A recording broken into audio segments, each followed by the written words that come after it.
Welcome into another edition of Morning JOX here on JOX 94.5. Conrad Van Order, Damian Mitchell here with you on your Tuesday morning, a foggy Tuesday morning here in the Birmingham area. Hope all of you staying safe. Hope you dodged most of the bad weather yesterday. Had a lot of rain, but didn't get too bad around here at least. So thankfully we got through a lot of that. But we have a lot of things to get into today on the show as we continue to kind of have the immediate aftermath of the House settlement and what that means for college sports. We had another big announcement in the world of college sports. Didn't involve anybody in the SEC yesterday, but something that moving forward could become a big factor in college athletics. So we'll dive into a good bit of that. We now have our College World Series set in baseball as the final series completed yesterday. You had Duke taking on Murray State, so we now know our complete field for Omaha.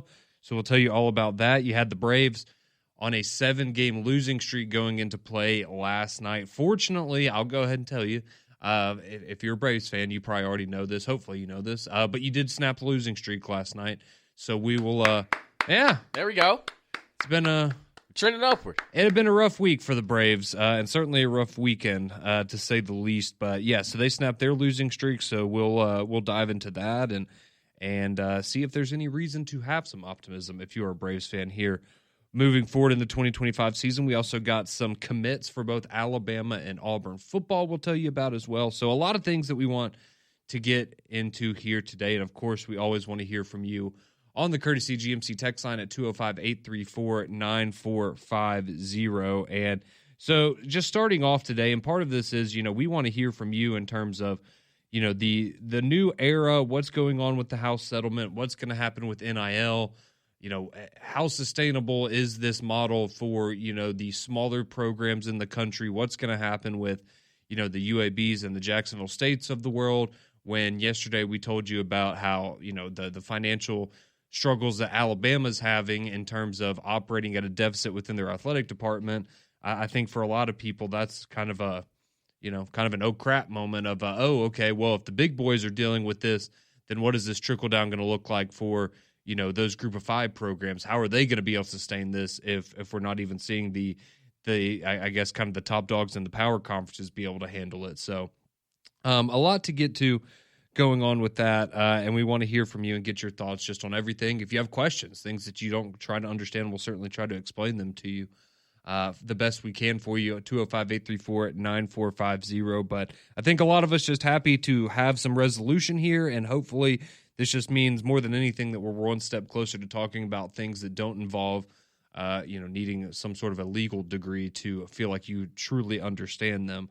That's what I'm most excited about. I just kind of would like to be able to talk about the game, Damian, and fortunately we're only a couple months away from the season starting, but feels like it taking its time to get here. So, but the big news that you had yesterday following the House settlement that came down on Friday afternoon is the invasion of private equity into college football. And this is something that we had heard about in the past as kind of being an opportunity. We had heard of specific conferences, the Big 12 being one that had kind of, floated this idea out there or kicked around this idea of having, a private equity firm come in, provide a large amount of funding for you up front.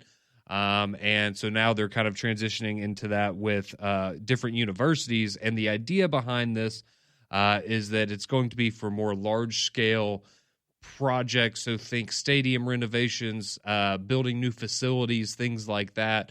But I think we can also see where maybe this would create a path to, hey, we want to compete in college sports this year, but I don't know if we're going to have the $20.5 million budget.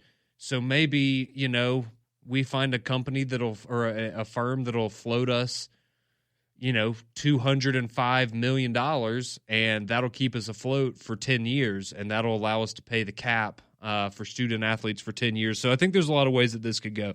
But essentially, that's the general idea. And so this new firm is called Elevate, or the one that's coming to the forefront is called Elevate, and they are set to announce their new Collegiate Investment Initiative, and it's going to be a $500 million initiative that's backed up by the private equity firm Velocity Capital. And so there were rumors that 2 Power 4 schools yesterday had agreed to terms on this, and it was first reported that it was Penn State and UCLA, so it doesn't affect the SEC. Then it came out later that it actually isn't those programs, and that they do have some sort of a relationship with Elevate, but it was it wasn't through the private equity part of it. I know for UCLA, I believe they said it was ticket sales and promotions. So they're not the ones that are involved yet. We don't know who they are exactly, but we do know there are 2 Power 4 universities that have now entered into a private equity deal where they are going to have a large infusion of cash from Elevate. And so, again, this is just kind of the next step of people that are trying to keep up in an arms race. And like we know, Damian, having facilities, renovations, things like that are increasingly important. And as programs try to find ways to, maybe add amenities, things like that to stadiums and to arenas that allow them to charge more money for you and I to go attend them, which then in turn puts more money in their pockets to where they can then try to keep a lot of these athletic programs afloat. It's not a big surprise. It's just, again, one of those big changes that's unique to college football, not something we've seen before. Yeah, and it's kind of getting to that professional model where, you're going to have a company or, some sort of firm that's going to, front you this money, but they're going to also get something in return. Like, this doesn't come without some sort of, fee or price, but they have to recoup some of this money somehow because a lot of, like you said, you think about if University of Alabama's out here operating under a deficit, then it is slim pickings for, the MAC schools or some of the Conference USA, Sunbelt schools. So they're having to find ways to just bring in some more money because, like you said, at some point this model is going to change, and you're going to have to find ways to basically help that bottom dollar because, again, if you're not turning a profit year after year after year, you're setting yourself up for failure. And I think that when you look at some of these, teams or some of these programs, they're going to ask for a big number. Mm-hmm. And, these companies are going to look at it from their perspective of, okay, if we're going to give you all of this money and we're going to, put this into your NIL and we're going to put, like, something's got to return to us, whether it's naming rights, if there's, basically a number they're going to have to hit in return, or even if they say, hey, like, we're going to take, 15 or 10% of everything that you bring in just to make sure that, okay, well, if this is the number that you're bringing in this year, we expect something in return on top of that. So I think that, it's people are going to get creative when it comes to the fundraising of certain programs because all it comes down to is, all these events where, coaches are going to speak or players going to speak. Those are probably going to ramp up a little bit more because it's, hey, big dog, we need you for, when it says 30 minutes, you better go all the way to 29 and say you salutations for one because we're going to have to get this money one way or another. Yeah, I was having a conversation with somebody and, we started talking about, and this is kind of going more into the NIL side of it, but, with all these changes and things like that, who's going to be the first coach that steps up and says, hey, I'm going to cut my salary in half for this year, and we're going to take that $4 million and we're going to infuse it into the roster for the year. Now, that may not happen, but it does feel like one of those things that somebody out there is going to try at some point, right? Or to send a message, maybe, if more than anything. And then on the other side of that, one of the things I'm curious about is what does this do to the player market in the sense of, okay, now there's not really a cap on how much you can pay for a lot of these players. So, and now that we're going to the $20.5 million cap, which is looking like it's going to be maybe around $15 million is what's going to go to football programs in a lot of these places.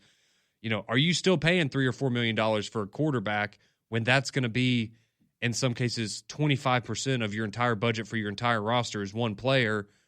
Are you doing that?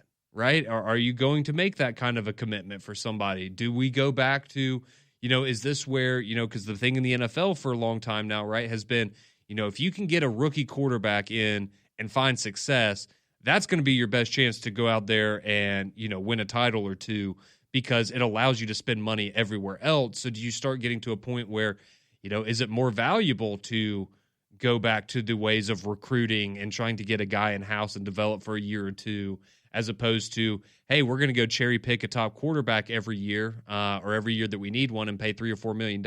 And so how is the market going to shift for a lot of these players? And where in some cases, the I guess salary cap is going to decrease for some of these programs that maybe have been spending $25-30 million a year on their roster and college athletics. So there's a lot of questions that go along with all this, and the private equity, getting involved just, I think, raises a couple more eyebrows. So quickly, I'll give you a little bit of an excerpt of this story published by the Sports Business Journal, and they're the ones that kind of dove into this private equity situation. So Jonathan Marks is the chief business officer of Elevate College and Global Marketplace. And speaking with the Sports Business Journal, he said that their platform has already closed funding deals with 2 Power 4 athletic departments, like I mentioned earlier, though he declined to share details on the specific ones. He expects to complete 3 to 6 more deals by the start of this college football season coming up here in just a couple of months. They did reach out to Penn State and UCLA officials, and they confirmed that they are not the 2 programs that have signed into the private equity deals. But one of the quotes from Jonathan Marks says, quote, "One of the needs that we've seen that's gone unfulfilled is the need for project-based or bridge capital that a school might not be able to achieve within the university debt structure or via bonds. We're looking more to provide debt-type capital or credit that ultimately can help a school monetize that investment and that return on capital more than anything else." And he goes on to discuss how it is, like I was saying earlier, this is essentially designed for stadium renovations, adding new facilities, the big ticket kind of items that a lot of these universities are going to have to deal with when you're now also having to deal with paying players, and some of that stuff maybe goes to the wayside. So certainly an interesting time that we have here in college football, but that's just kind of the latest update there with Elevate and private equity becoming a factor in the world of college athletics. So we will see where that goes from here, but hopefully we can just maybe for a little bit just take a step back and, get away from the courtrooms and lawsuits and all of that kind of stuff. And maybe we can just enjoy college athletics for what they are for a little bit before we have to start cutting sports and then things start getting real sad. Because just imagine that's around the corner. Yeah, just imagine if we just had, say if Ryan Williams posted, a video of him training, him working out, or him running routes with like Devontae Adams or something. Like now we kind of we're itching for some sort of football content. Is there any kind of, footage from the Manning Passing Academy that we can, diagnose or, have any of these teams locked up and gone, done some 7-on-7 or something? Because it's not as fun talking about the whole judicial side of college athletics. It's you're just itching for some sort of content. Yeah, it's a little more work. Trying to figure out all of this stuff and how to try to describe it in layman's terms as much as possible. Because I'll be honest, there's a lot of things that we don't know and we still don't understand, but we try our best to understand them for you, and that's what we try to do here on JOX 94.5. So that's the kind of the latest update, the big splash that you had in college athletics world yesterday. So if you have, again, any questions, any thoughts on what this means for college football, college athletics as a whole, maybe your favorite, specific university and how it's going to impact them, we'd love to hear from you, 205-834-9450. But we are going to take a quick break, come back on the other side, recap some things that you may have missed last night, including final series of the Super Regionals and the men's and their pursuit of the College World Series there in baseball. We also had the Braves in action last night, some other things to get to, Alabama and Auburn picking up some commitments on the gridiron as well. So more to get to here on the other side of Morning JOX and JOX 94.5.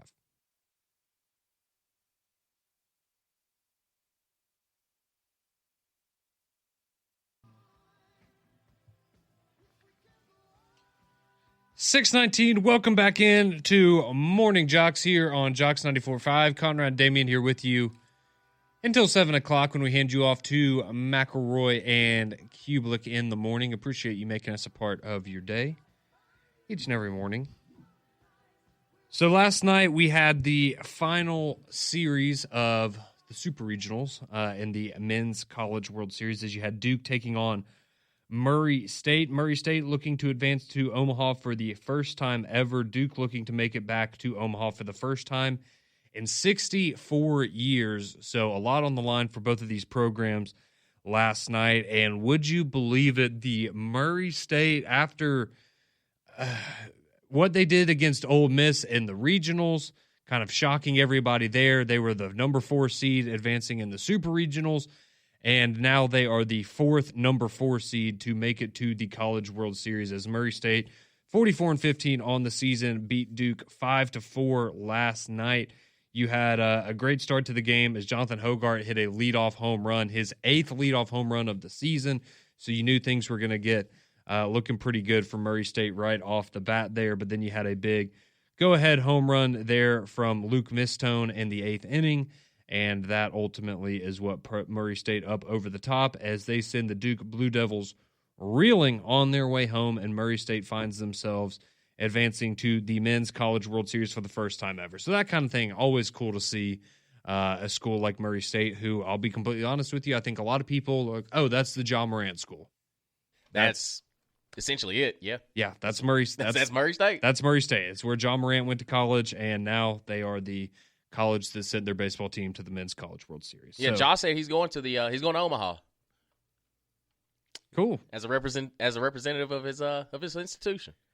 Cool. Does he have a concealed carry license? Don't know, Conrad. I don't know. I'm just saying. But that's a fair question. He consistently makes the same mistakes. So it's a fair question, though. I'm glad to know that he'll be keeping everyone safe there, because I'm sure that's. I don't know how we'll have to ask Molly how Nebraska feels about, firearms. Yeah, that's true. She would know. That would be a good Molly question. So congrats there to Murray State as they advance to the Men's College World Series again for the first time ever. And we now have our schedule set for this coming weekend. So, of course, Friday is when it's all going to kick off there from Omaha. And so if you want to go ahead and set your schedules, you are going to have the first game on Friday. That is going to be Coastal Carolina, fresh off their sweep of the Auburn Tigers here in the state of Alabama. They're going to take on Arizona, so that's going to be at noon on Friday. Then the second game is going to be Oregon State versus Louisville. That'll be Friday at 5 p.m. for you. And then on Saturday, you're going to have UCLA taking on Murray State at noon. And then later on Saturday around 5 o'clock, you're going to get Arkansas and LSU. So the good news is we got the most teams into the College World Series. We got 2. There we go. Now they have to play each other, so one of them is going to be in the loser bracket right off the bat. It was fun while it lasted. Yeah, so that's not super ideal. But we did get the most teams in Omaha out of any conference. The SEC, the only conference to have multiple teams now with Arkansas and LSU. The ACC has 1. The Big 12 has 1. The Sun Belt has 1. The Missouri Valley has 1. The Independent has 1. And, the Big 10 has 1 as well. There we go. So, parity. Yeah, for sure. It's just, That's what we wanted, right? Yeah, but the SEC on SEC matchup that we saw in the championship game last year just kind of happened in the opening weekend. Yeah, it's still a bit of a bummer that, out of 13, teams to make the regionals, you only have 2 here now. Yeah. Which SEC team are you pulling for? Arkansas. You big Arkansas guy? No, but they got so close a couple years ago, if you remember, when they had the dropped foul ball and that, I feel bad for them, and, it's kind of there. LSU's gotten one recently. Tennessee's gotten one. Like, we've seen Ole Miss, Mississippi State. Like, right. Arkansas has consistently been there. They just never crossed. They never climbed the mountain. Yeah. I'd like to see them get one. And plus, it's, in basketball, they ended up having quite a good season. But that is true. In football, it's been rough for them for a little bit. So, it has. But they're in everything. I have some sympathy. They are a really good baseball school and a pretty good basketball school. Football's getting there. They've had their moments. They're a pretty good baseball school and a pretty good basketball school. Hey, they got Petrino back. And they got Sam Pittman back. Mm-hmm. And Taylor Green. Mm-hmm. So, hey. Yep. Got the offense coordinator, head coach, quarterback. That's 3 of the ingredients that you need to have a pretty successful season this year. Yep, and I'm still going to pull for the baseball program because I don't know if that's going to happen for them this fall. So, So get any momentum they can get. Feel like they can get it here. Yeah, exactly. Yeah, this is you're laying the foundation here. Championship culture in Fayetteville starts with the baseball team, is going to carry over to the fall. Just wait and see. So that's what's going on there in the College World Series. That, of course, getting underway from Omaha on Friday. Always a fun weekend going through the College World Series. Now for a little bit of Major League Baseball. Again, we didn't get to talk about the Braves yesterday, and to be honest, I don't think many of you Braves fans are probably upset about that because you're probably trying to avoid talking about them as much as possible. So going into last night, this is going into the game against the Brewers, the Braves had lost 7 games in a row. Their last 5 losses had all been one-run games. You had blown in the last 4 days, you had blown a 7-run lead in the bottom of the 9th inning, or in the top of the 9th inning. You had lost on a walk-off wild pitch. You had lost on a walk-off home run. And then you had still found 2 other games mixed in there that you were going to lose in one-run fashion. So it had gotten about as ugly as you could think it could for the Atlanta Braves going into the game last night. Didn't have a lot of reason for optimism, as many of you can probably guess, but maybe that's the formula here for the Atlanta Braves as they snap their 7-game skid with a 7-1 victory over the Milwaukee Brewers. Large part of that goes to Chris Sale, who was absolutely masterful last night. 7 innings, 1 earned run, 5 hits, 11 strikeouts. His ERA on the season now 2.79, as he has certainly refound his Cy Young form from last season. He's been excellent here over his last handful of starts for the Atlanta Braves. So he has a big night. Acuna hits a home run. Matt Olson hits a home run. Eli White hits a home run. So you get a trio of guys hitting bombs for you there. Ozuna adds an RBI single for some insurance in the 9th. And that was all that she wrote. So Atlanta, they pick up a big win, 7-1 over the Brewers. Braves fans, you are now 28-37 on the season. So you're 1 game ahead of where you were yesterday. Exactly. And that's you all. You can find a silver lining somewhere.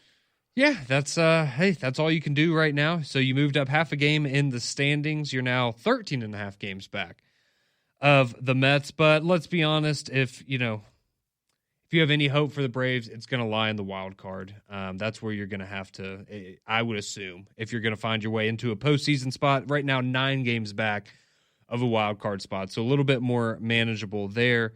But they will take on the Brewers again tonight. Again, 6:40 first pitch. You'll be able to hear that here on JOX 94.5 after Powell. You'll be able to hear the post-game show or pregame show before that with Barrett Salee as well, of course. So try to make it 2 in a row if you're the Braves, because that's what you need to do right now. You just need to chip away bit by bit and hope that you look up in a couple weeks and you're continuing to make up some ground, because there's a lot of season left.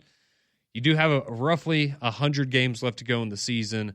And as Barrett Salee told us on 3-Man Front on Friday, all you have to do the rest of the way is play like the Yankees or Dodgers have up to this point. So all you have to do is be one of the 2 or 3 best teams in Major League Baseball the rest of the way, and you might find yourself in the postseason. And if there's a team that can do it, it'd be Atlanta. Sure. Hey, if not them, who? Right? Took the words right out of my mouth, brother. Might as well be the Braves. Might as well be them, right? So quickly, a quick update for you around the league. If you just kind of give you a quick update on what's going on around Major League Baseball. In the American League East, you still have the Yankees on top there. So they've hit a little bit of a bump in the road the last couple series with the Red Sox and the Dodgers, but they're 14 games over, 39-25, 4-game lead over the Tampa Bay Rays there for my New York Yankees in the AL East. The Tigers have the best record in Major League Baseball, believe it or not, at 43-24. They have a 7-game lead over the Twins there in the American League Central. Out west, the Houston Astros have a 3-game lead over the Seattle Mariners at 36-29. So that's how that's looking in the American League. And your wild card teams on that side, as it stands right now, would be the Rays, Blue Jays, and Minnesota Twins. And then in the National League circuit, you have the New York Mets leading the National League East, 42-24, 4 games up on the Phillies there. The Cubs have a 4-game lead over the Cardinals in the Central, 40-26, and the Dodgers with a 1.5-game lead over the Giants there in the National League West. And your wild card teams in the West right now, the National League would be the Phillies, Giants, and Padres, and Pat Smith's Cardinals 1.5 games back there. So still an opportunity. Damian, your Cincinnati Reds only 4 games out. Yeah, knocked off the Guardians last night in our in Terry Francona's return back to Cleveland. Knocked them off, and listen, we are in the rebuilding. Reason for optimism maybe with your team. Absolutely, yeah, absolutely. Because again, if we had a better team, we would have the NL MVP, Ellie De La Cruz. But if we could find some more wins and muster up here as we get closer to the All-Star break. Just need a little bit of a reset, and then the backstretch of that season, man. Like I said, it's a marathon, dog. We are patient. We are patient. We don't get downtrodden on some of the losses that we've had because we've endured a lot these past 10, 15, 20 years. That's right. So if there's any advice I can give to Braves fans, just breathe, relax, and understand that there's not a 13-game win that you can get just in one game. You just claw back and you take the W's just as humbly as you take the L's. Absolutely. So, yeah, a long road ahead for the Atlanta Braves, but we will be with you every step along the way. Hopefully they're able to salvage this season and get things rolling. You never know. Maybe last night was the start of something great, but we've said that a number of times already. So I'm just trying to put some optimism out in the world for y'all. So we'll see how that goes. But going to take another break, come back on the other side, have some commitments yesterday and the college football world for both Alabama and Auburn. We'll get you familiar with some of the new faces that you're going to see for your favorite program here in 2026. And one guy, this is Damien's favorite, a 2027 guy. Damien loves talking about recruiting a year ahead of time. So we'll tell you who those are. Got some interesting details about the EA Sports college football game as well and how that could actually impact what's going on the field with some of these programs. So we'll tell you about all that on the other side here of Morning JOX and JOX 94.5.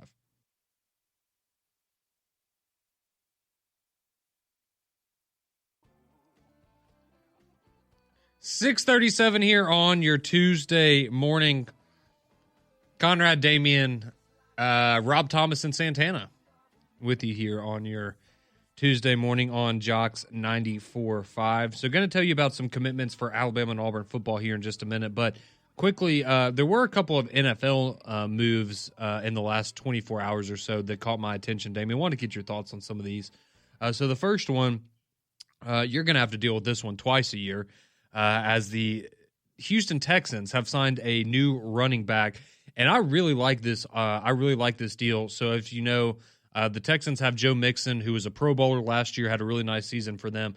So they went out and they just added Nick Chubb on a 1-year deal. So it's a $2.5 million deal, $2.5 million deal, can be worth up to $5 million with incentives. But now you have Joe Mixon and Nick Chubb, who I know he's hurt, he had surgery, he's coming back. Like, you're taking a little bit of a gamble.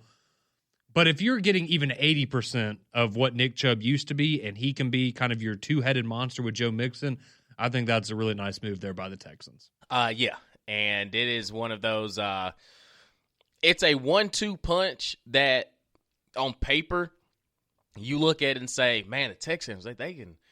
You look at the receiving core that they had a bunch of injuries last year, but the emergence of Nico Collins, C.J. Stroud, if you want to look at his development now with a solid run game, knowing that I can just hand this ball off to either Joe Mixon or Nick Chubb. And to your point, even if he's at 80%, the AFC South is going to be a little bit more challenging because now when it's time for them to go into that 4-minute offense where they're starting to ground and pound and wear on you, they got two guys that could easily carry the ball 20 times a game, get at least 20 to 25 touches, and be well rested in the fourth quarter where it's time to put teams away. But no, I'm happy for Nick Chubb, man, because again, he's one of those guys that's very similar to Christian McCaffrey, man. If the injuries didn't happen, oh man, like Nick Chubb, we've seen it. Like, we've seen it at Georgia, we've seen it in the NFL. He is one of those guys. He could lead the league in rushing even as the number 2 guy because of just the power and strength, the speed. He's got all the tools. And I just think that the Texans offense, man, they found a way to, even with Stephon Diggs leaving, they've still found a way to improve. Yeah, so we'll see. Hopefully things work out for Nick Chubb. Hasn't played a full season since 2022. So last year he played in 8 games. In 2023 he only played in 2 games. But the last time we did see him play a full season, he had 1,500 yards, 12 touchdowns, averaged over 5 yards a carry. Yeah. So, again, not expecting that in Houston, but if you're getting, 70, 80% of that, you've got a pretty good player right there. The other news, and this is, again, a guy that's been injured a lot, unfortunately for him, But that is Jair Alexander, who a couple years ago, I mean, some people would have told you was, probably a top 3 cornerback in the NFL, but unfortunately has had a lot of injuries over the last couple years. So the Packers cut ties with him to save about $17 million in salary cap space for this upcoming season. But he was an All-Pro in 2020 and 2022. But unfortunately, over the last 3 years, he's only played in 34 of the 60, or over the last 4 years, only played in 34 of the Packers' 68 games. So they decided to cut ties with him because of injury problems. But no doubt that when he's healthy, he's certainly still a very, very talented and a premier defensive back. Just again, another one of those guys that if injuries hadn't affected him, we'd probably be talking about him a lot differently. But still a very good player when he's healthy. Yeah, he was on the receiving end of one of Will Levis's touchdowns last year. Oh, okay. Yeah. There you go. I'm glad. Yeah. I'm sure he appreciates you remembering that. Oh, yeah, trust me. It was early on. It was in the first quarter. Absolutely. He was guarding D-Hop on a 3rd and 7, and Jair just so happened to be in the right spot at the right time, and Will Levis hit him in stride and took it on to the crib. So congratulations for that. But I hate that he got cut. But I think he'll be a valuable pickup for somebody. And like you said, if he's at 100%, he could really make an impact for somebody's defense. Titans. Yeah, there you go. Maybe the Titans will be the ones there that ultimately decide to pick him up. All right, going to the text line real quick. We have a couple of texts coming in. We'll tell you about the Auburn and Alabama commitments here coming up in just a minute. I promise we're going to get to that. Let's see. Nick's picks, he chimes in. He says O'Neal Cruz is greater than Ellie De La Cruz. And he also points out, and this is something that I did want to bring up at some point, is what's happening with Paul Skeens right now. Because if you're not keeping track, he is absolutely on fire. He has been, again, he's been the best pitcher, I would argue, maybe him and Scooble, in Major League Baseball since he got called up last season to the major leagues. And so in his last start, 8 starts, as Nick points out, a 1.52 ERA, 53 strikeouts, but only 1 win in his last 8 starts. He has absolutely had a brutal season here with the Pittsburgh Pirates. It reminds me a lot of what you saw a number of years ago, not a number of years ago, but a few years ago, I guess, with the Mets, when Jacob deGrom was clearly the best player in baseball, and he would win the Cy Young with like an 11-10 record because the Mets were so inept offensively that he would go out there and give you 8 innings of 1-run ball pretty much every 5 days guaranteed, and you still found ways to lose games. So yeah, for the season, Paul Skeens 4-6 with a 1.88 ERA, as the Pittsburgh Pirates just absolutely don't want to help this guy out. So this is a guy that we're probably going to be talking about starting his second All-Star game in 2 years coming up in July, and he the Pirates just can't do anything, man. And I understand. I know there's already people out there that have said they need to trade him now and just go ahead and get it over with while you can get a massive, like an all-time return on a trade. But, this is a Hall of Fame talent right here. Like, you can't just get rid of him. But, ease. You feel bad for a guy like that being stuck in Pittsburgh in an organization that's they're not going to win crap in his lifetime, probably. They're wasting his time. They are. They're literally wasting his time. This is the Pittsburgh special. Yeah. But also, just for reference, O'Neal Cruz is batting .227. And him and Ellie De La Cruz have the same amount of home runs. What's Ellie batting? He's like 260. Yeah, he's 256. Okay. And with 43 RBIs to O'Neal's 28. So. Yeah. Okay. Well, there we go. They're both great. Though. No, they are good. They are good. I'd be taking Ellie though in that one. No doubt about it. John chimes in. He says, "Sounds like Conrad's hating on Arkansas just as much as Tennessee." Yeah, if they're not wearing crimson in Conrad's mind, it's. I like Arkansas, but are we gonna? No, seriously. John, if you have high expectations for Arkansas, please let us know. I'm not trying to be ugly to Arkansas. It's just the reality of the situation. For them, yeah, you hate their football team. I love Sam Pittman. You like Sam Pittman, but you hate Arkansas. No, I have no problems with Arkansas. I love Sam Pittman. I just, also see the product that was on the field the last couple of years. And hey, Taylor Green, he's good at times. Yeah, at times when he wants to be. So yeah, we'll see. We'll see what happens with Arkansas this year. I'll certainly. Hey. If Arkansas wants to go out there and win 9 games, I will be beyond happy for them. Right. I want to keep Sam Pittman in the league as long as we can. Let's see. Lance chimes in. He says, I can't imagine trying to get through all the legal stuff that y'all do. Y'all do a great job for us every day. We appreciate it, all of the listeners. Hey, man, we appreciate you because it's tough. It's tough. Yeah, we do what we can. So appreciate you listening here to Morning Jocks, Lance. All right, we're going to come back on the other side, finally get to it.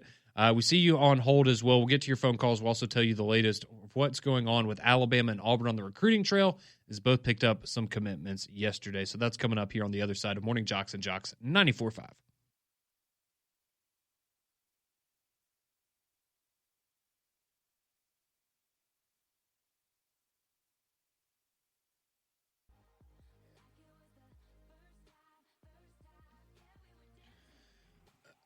$6:50. Welcome in. Final few minutes of Morning Jocks here before we hand you off to McElroy and Kublik in the morning. They'll be with you from 7 to 10, then three-man front out at Social Taco in Homewood from 10 to 2, and then the Paul Feinbaum Show from 2 to 6, and, of course, Atlanta Braves broadcast coming up after Paul tonight. All right, so we've been telling you some commitments yesterday for both Alabama and Auburn on the football front. So let's start off with Auburn as they picked up a couple of commitments yesterday. So first off, you had three-star running back Eric Perry, who committed to the Auburn Tigers. So he's a 2026 recruit out of the state of Mississippi. So you get to bolster that running back room a little bit. Talking to people at 247, he said, I wanted to play at the highest level in the SEC. So he finds himself a member of the Auburn Tigers now. And you also got, now this is the 2027 guy I alluded to earlier, but you did flip a four-star commit. Again, he's in 2027, so with all of these kids, as we say with every school and every commitment, things can change at a moment's notice. But as of right now, Auburn has flipped four-star safety Jalen Scott from Florida State. So sorry, FSU, Dave. Don's going to probably give you heck about this one today. But yeah, you flipped Auburn, flipped a four-star safety from Florida State yesterday. And then on the Alabama front, and its 2026 class, they get their sixth commitment so far in Sam Utu. I'm going to assume that's the right way to pronounce it. His full name, I am not going to try to pronounce because it is certainly a mouthful. But he commits to Alabama yesterday. So he picked Alabama over Texas, Tennessee, and SMU. Sorry, Damian. Didn't want to go be a Heupel disciple like you. So he finds himself in Tuscaloosa, but he's the number 11 interior lineman in the 2026 recruiting class. So Alabama, that's their sixth commitment. So real quick, if you look at 247, Alabama has the 46th best recruiting class. Oh, no. Right between Georgia Tech and Michigan State. Oh, no. And Auburn has the 35th best recruiting class. Hey. Right between South Carolina and Wisconsin. It's early. Extremely early. You seem really fired up about all this stuff, Damien. You know, the old 2027 commits. You got another year of high school, man. Just enjoy yourself. Enjoy yourself. A lot can happen. So how about this text we just got from somebody in North Carolina? Or Luke, he chimes in. He says, I like Arkansas to finish September 5-0 at Ole Miss, at Memphis, versus Notre Dame are all tough, but I think they do it. Okay. Hey, you got a lot more faith than I do, but yeah, somebody's got to rock with them. I like the bold nature of that. And he adds, I'm not sure why people are high on Ole Miss this year. I think they lose at Kentucky and at home versus Arkansas. I can understand Arkansas, maybe a fist fight that they just end up losing in the last round, but Kentucky, no, that's not happening again. Again? I mean, it happened zero once. faith. I have zero faith that Kentucky's pulling that one off again. I refuse. Zach Calzada. That'd be something. Zach Calzada is their quarterback. What if he's actually good? Zach Calzada is their quarterback. What if he's good? He learned a lot of incarnate work. Yeah, maybe so. He should have just stayed another year and set all types of records. But now that he's in Kentucky, I have zero faith that Ole Miss is going to fall to Kentucky again. I refuse to believe it. That's certainly the most optimistic Arkansas. I mean, we had Ty Richardson on who covers Arkansas right. a couple weeks ago, and I mean, now granted he did say they were going to beat Texas. That was his big upset of the season. But yeah, if they start 5-0, Sam Pittman's cooking. We're having some interesting conversations about Arkansas all of a sudden in October. So we'll see. Yeah, he has GMAC like Zach Calzada. Okay, well, we'll see. And GMAC also likes Eli Manning. Well, he's a Hall of Famer, though. No, he's not. Okay. Up for debate. Let's go to the phone lines real quick. Our buddy Don's been waiting patiently. I'm sure he wants to weigh in on some of those Auburn commitments. How are we doing this morning, Don? Good, guys. How are y'all? Doing well. How about you? I'm good. And you know what, Damien? I'm actually going to agree with you on what you said about recruiting. The 27 kids, that don't mean nothing right now with the way the world is. At all. Yeah. But, hey Conrad, I'll go ahead and tell you, I didn't know about the FSU thing, but FSU Day is going to come back on me because FSU actually thinks they're going to flip one of our commitments, and he's actually a Florida State legacy. I believe his name's Devin Carter. His dad played at Florida State, so FSU Day is going to get me back on that one, okay? Okay. All right. Well, I didn't know. You're normally the recruiting guy, so I didn't know if you were excited about these commitments or not. Actually, something to tell you about that real quick because I know y'all got to go here in a minute. The recruiting calendar has changed. Auburn's actually got a big day today with 2 5-stars visiting today. They've changed the calendar. July now is a whole month of dead period all the way up until they start fall camp. And a lot of people don't realize that. So you're gonna see a rash of commitments. Probably in July. Just more for Damien to make fun of me about, Conrad. That's right. Yeah, I know there's a lot of big commitments. Thank you for the call, Don. Hopefully we'll see you later at Social Taco. Yeah, no, there's a lot of commitments for both Alabama and Auburn that are expected late June, early July, kind of like Don was talking about there. So, yeah, certainly a lot of things going to be coming out here in the next couple of weeks. So that's what's going on the recruiting show for both Alabama and Auburn. Appreciate you all joining us this morning. We'll be back tomorrow at 6 a.m., but right now we hand you off to McElroy and Kublik in the morning.